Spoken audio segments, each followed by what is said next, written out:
Dear fellow citizens, Vanakkam.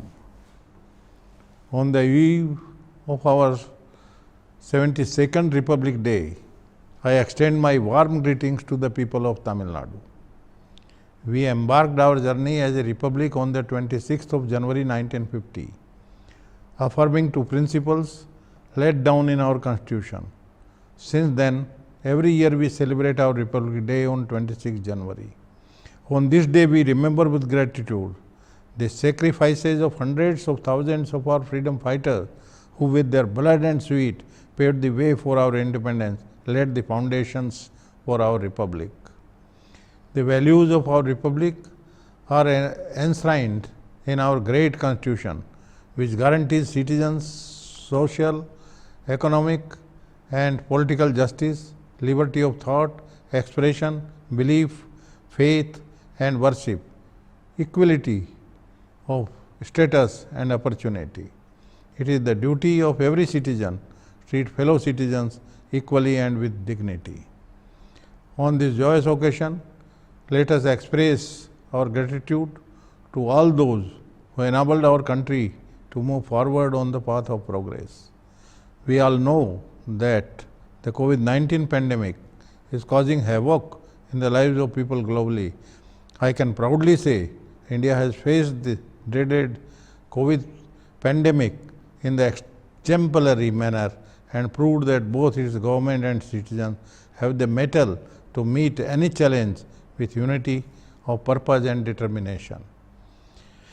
In Tamil Nadu, the first case of COVID-19 pandemic was reported on 7th March 2020. Though it increased to very high numbers once, now the average number of new cases in Tamil Nadu has been on the decline phase due to swift actions taken by the government. During the first week of January 2021, about 1 crore and 50 lakh persons have been tested and more than 8 lakh persons diagnosed and treated for COVID-19. By these efforts of the government, recovery rate of COVID-19 increased to 97.54% and the death rate reduced 1.4%. I am happy to inform that COVID-19 spread is successfully controlled in all the districts of our state.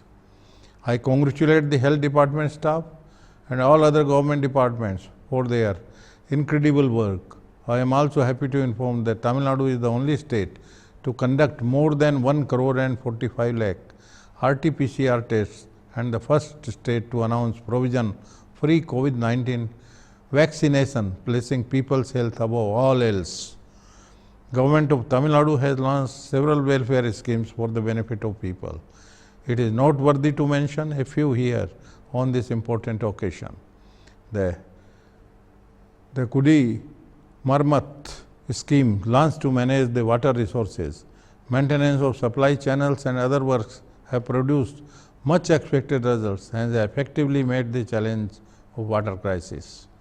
It is heartening to mention here that 5,586 water bodies have been successfully restored at a cost of rupees 1,132 crore. With efficient water and agriculture management, I can say that Tamil Nadu leads the way. This has been testified by the Government of India by presenting the state with Best State in National Water Awards for the year 2019. State government has excelled in safeguarding the welfare of farmers in the state. Tamil Nadu is the 11th largest state in India by area and 6th most populous state. The government has set on to usher the second green revolution for doubling the crop production, tripling the farmers' income and have formulated policies and innovative steps to achieve equitable, competitive and sustainable growth in agriculture. By the continuous efforts of the government, an unprecedented 32 lakhs and 41,000 metric tons of paddy was procured from the farmers in 2019-20. Tamil Nadu's food grain production crossed 100 lakh metric tons, 7 times in the last 9 years. Kuruvai cultivation hit an all-time high in 30 years. Tamil Nadu won the Krishi Karman Award 5 times for excellent performance in agriculture. The farmer mobile app is used by over 9 lakh farmers to receive complete and real-time information about agriculture schemes. Tamil Nadu's food processing policy 2018 aims to increase farmers' income, add value to farm products, reduce wastage of food products and create employment opportunities. Tamil Nadu stands first in the country in the implementation of micro irrigation scheme during 2019-20. A sum of rupees 3,893 crore subsidy was provided to 7,13,000 farmers for installing micro irrigation scheme in 7,47,000 hectares in the last 10 years. 6 lakh farmers through 6,000 farmers producer groups were able to acquire 25,200 farm machinery with the corpus fund of rupees 300 crore provided by the government of Tamil Nadu. Lakhs of farmers were successfully enrolled in the crop insurance scheme and compensation of rupees 9,287 crore were disbursed in the last 4 years. 17 lakh farmers loans worth rupees 5,780 crore have been waived in 2016. All these initiatives have improved the lifestyle of the farmers in the state and also has set an example for other states to follow. I am happy to note that Tamil Nadu ranks first in India in poultry population and fifth in sheep and goat population. The state ranks second in egg production and sixth in meat production. Asia's biggest integrated livestock park is being established in Salem district on an area of 1,100 acres at a cost of rupees 1,023 crore. Tamil Nadu also shows the way, providing empowerment to women and safety of children. To empower rural women, 1,11,000 milch cows and 52,88,000 goats and sheep were distributed. To encourage women politically, 50% reservation implemented in local bodies. To encourage women's education, 12,51,000 women were provided with 1 sovereign gold for Thiru Mangalam and financial assistance up to rupees 50,000. To empower working women, 2,85,000 Amma two-wheelers were given with a subsidy of rupees 740 crore. 25 lakh postnatal women were gifted with 15 baby care unit in Amma Baby Care Kit. Tamil Nadu bagged the central government's award for its best performance in Beti Bachao, Beti Padhao scheme. Tamil Nadu is one of the most progressive and industrialized states in the country. It is at the forefront of India's economic development and its manufacturing sector is one of the principal engines that drive the national vision of becoming a $5 trillion economy by 2024. It is the second largest state economy in the country, which contributes 8.4% of India's GDP. Tamil Nadu economy has registered an impressive growth of 8.17% during 2018-2019 and is maintains its growth momentum amidst national and global economic slowdown.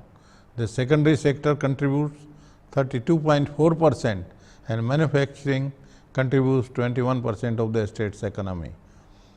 Gross state value added of Tamil Nadu in the manufacturing sector has grown at an average rate of 12.7% in the last 5 years. In addition, Tamil Nadu's economy has been consistently growing at a rate above the national average and the state stands out as the most attractive investment destination. Tamil Nadu has an outstanding record converting investment proposals to actual investments. The conversion rate of 304 MOUs signed during Global Investor Meet 2019 is 89%. It may be seen that since 2011, Tamil Nadu government has signed 500 MOUs, till 2019 with an investment commitment of rupees 5,97,753 crore. Out of these MOUs, 412 MOU projects have either commenced commercial production or are in various stages of implementation, amounting to an impressive conversion rate of 82.4%. Tamil Nadu is leading the way in governance and performance continuously year after year. The state is number 1 in Government of India's Good Governance Index, topped India Today's survey of Indian states 3 times in row, bagged the Government of India's award for best state in safety and education of girl children, best police force in India as per Tata Trust's report, number 1 state in water management as per Government of India ranking, India's number 1 investment destination even in COVID pandemic times. Central government's award for successfully reducing death ratio in lactating mothers, Government of India's award for best state in service of senior citizens, National award for providing financial aid to differently abled persons, number 2 state in economic development for last 3 years, best rural cleanliness in India as per central government survey. Central government's award for best performance in road safety and number 1 state in organ donation for last 6 years. All these accolades show that the government of Tamil Nadu is wholeheartedly committed to the welfare of the people and a natural leader which shows the way for other states to follow. Dear brothers and sisters, Mahatma Gandhi's ideals remain relevant in our nation building efforts. It should be part of our daily routine to introspect on Gandhiji's message of truth and non-violence, which is necessary for all times. We must hold fast to constitutional method while achieving our social and economic objectives. As we march forward, we should remain committed to share our democratic ideals and fruits of our development with other states and other nations. This will strengthen our relations while we build a secure and prosperous future for ourselves. We should also engage global community for the future of the entire humanity. I once again convey my Republic Day greetings to all of you. Nandari Vanakkam, Jai Hind, Jai Tamil Nadu.